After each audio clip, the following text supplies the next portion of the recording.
All right, today we're going to go over how different types of real estate are valued. So if you're an aspiring real estate investor, then this is how values are established both in residential and commercial.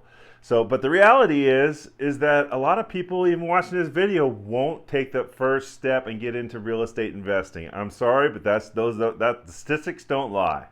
But if you have taken that step, and I encourage you to do, then congratulations, you are on the path to wealth creation. So let's go over first the residential model. And the residential model is any units between 1 unit and 4 units. So whether it's a house, a condo, duplex, fourplex, they are all valued the same way, and that's on dollars per square foot.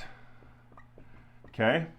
And so let's say you have a house right here that you're trying to get the most out of.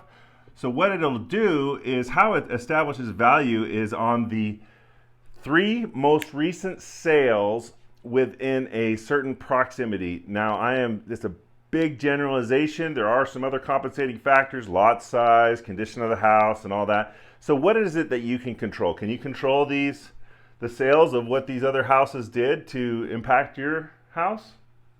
Not really.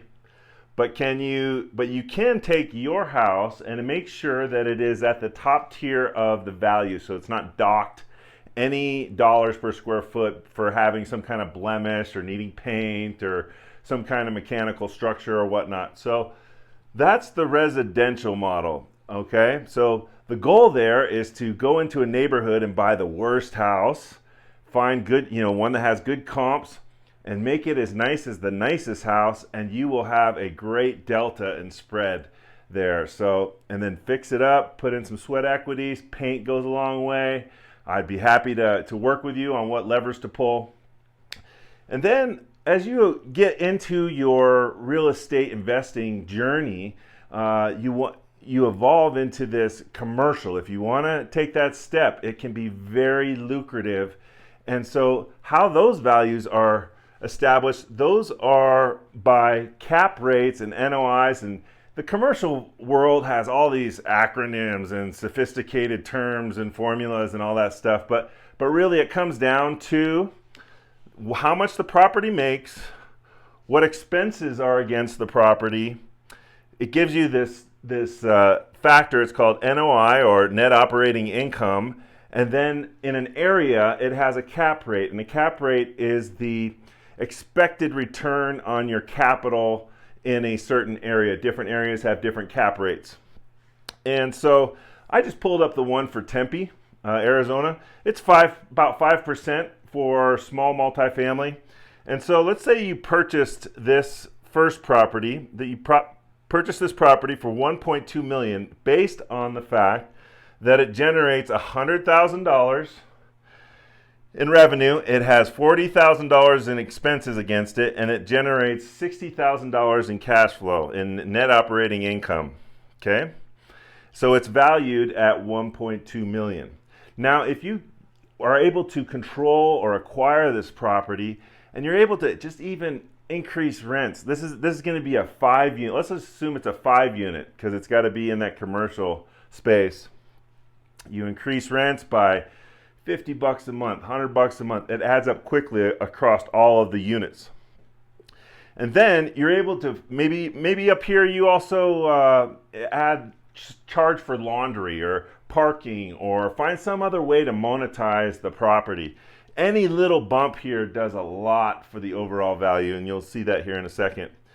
And then on the expense side, you're looking for properties that have been mismanaged, where the owner has just taken on the expenses, paid it themselves, put it into the rent. If you can segment that out and pass that on to the tenants, then this expense, so let's say you were paying $40,000 per year, or $40,000 per year, you got it down to $30,000 per year, $10,000 difference there. So you've got $110,000 that it's making overall, minus the $30,000 in expenses, with $80,000 as net operating income, divided by that 5% cap rate. You're going to be at $1.6 million, and that's a $400,000 profit. So I say these things because I've done these things, okay, with residential. I've done them with commercial. I'm gonna do some examples on some real live projects that I've done. But this is a very formidable number. That's life-changing money on a small commercial property. So if you like what you hear here and you want to explore additional real estate tips, become a real estate investor, I'd love to work with you. I'm available for questions. Go ahead and subscribe, like the video. It encourages me to do more. And I hope that you got something out of this equation. All the best.